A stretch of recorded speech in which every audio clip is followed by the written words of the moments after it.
Ah, rapidão. Já que a gente falou lá do Spook House lá, tu acredita na existência... Assim, Deus existe, ok.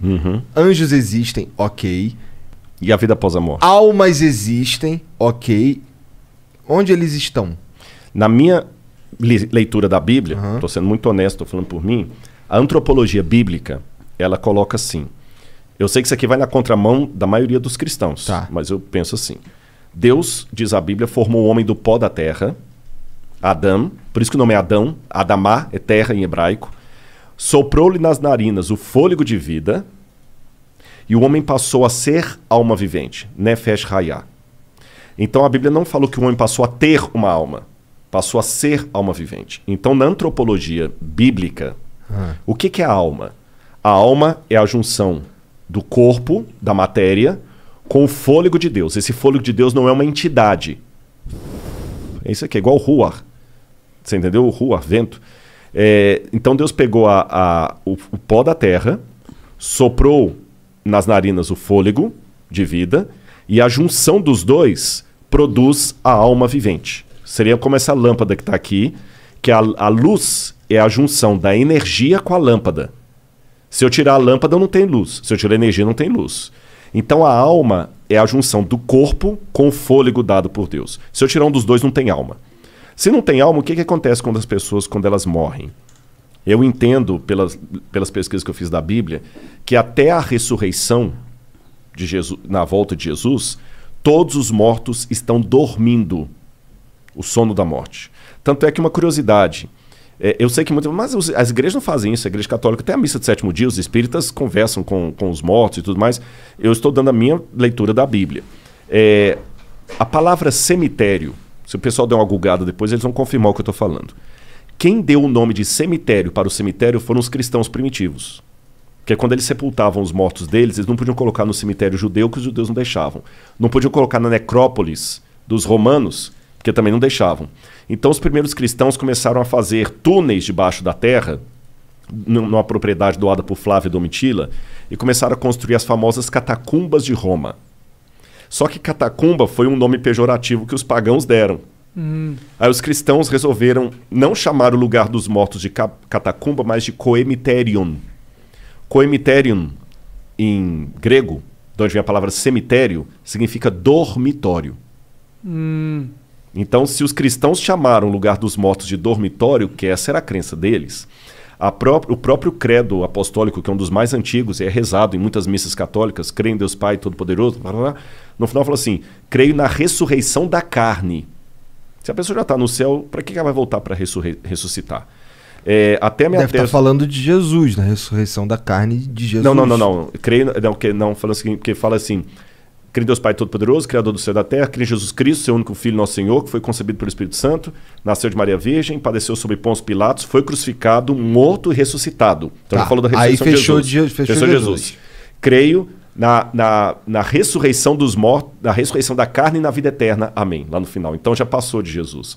E a promessa bíblica é a ressurreição de todos.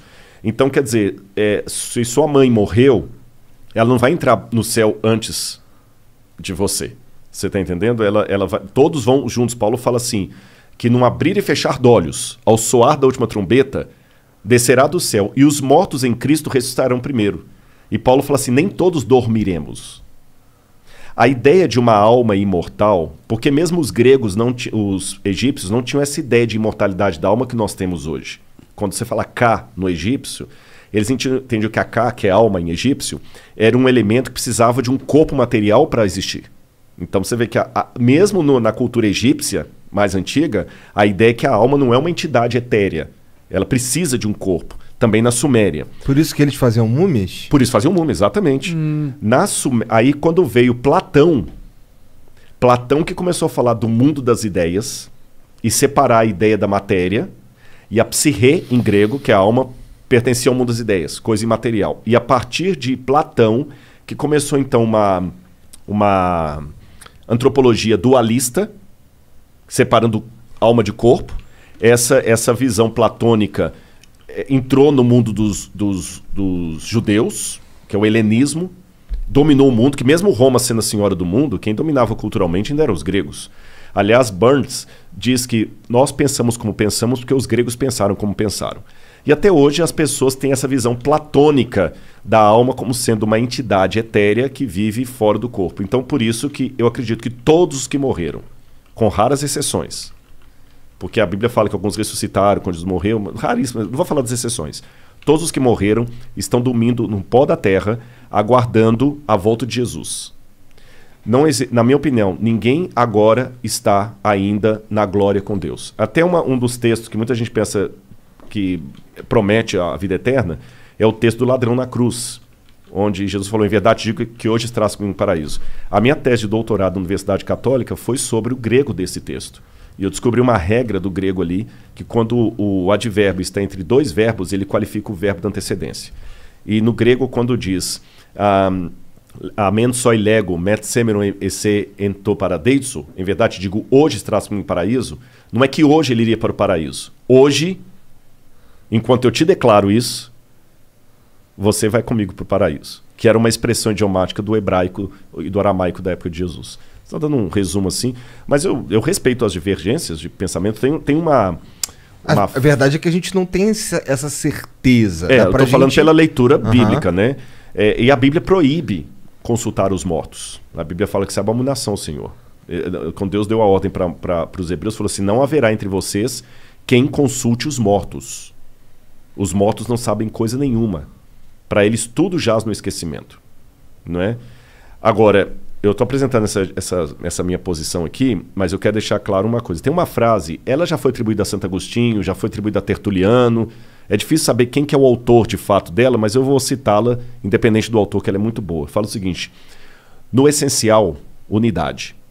No não essencial, diversidade. Em tudo, caridade. É assim que eu lido com a minha teologia. Tem coisas para mim que são essenciais, não está na mesa de discussão. Saindo da teologia para o mundo real. Se você quiser ter comigo uma opinião política, eu gosto do Bolsonaro, eu não gosto do Bolsonaro. Tudo bem. Agora, não está na mesa de discussão se o nazismo é uma coisa boa ou ruim. É verdade. Não, desculpa, isso aí nem me chama, porque não está na mesa da discussão. Sim, o assassinato. O assassinato, estupro, legalizar o estupro, nem existe. Então, no essencial, você não pode ter o direito de ter sua opinião. No essencial, unidade. Porque quem está fora daquilo está louco.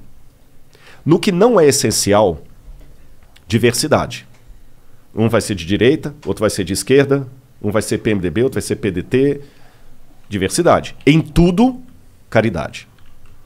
E como eu sei que nem todas as coisas ainda foram reveladas, porque Paulo fala isso, hoje nós vemos como por um espelho, de maneira obscura, mas quando ele vier, o que hoje conhecemos em parte, esse ia gostar disso, que é aquele que você falou da ciência lá. Até o Renato Russo fez aquela música baseada no 1 Coríntios 13, né?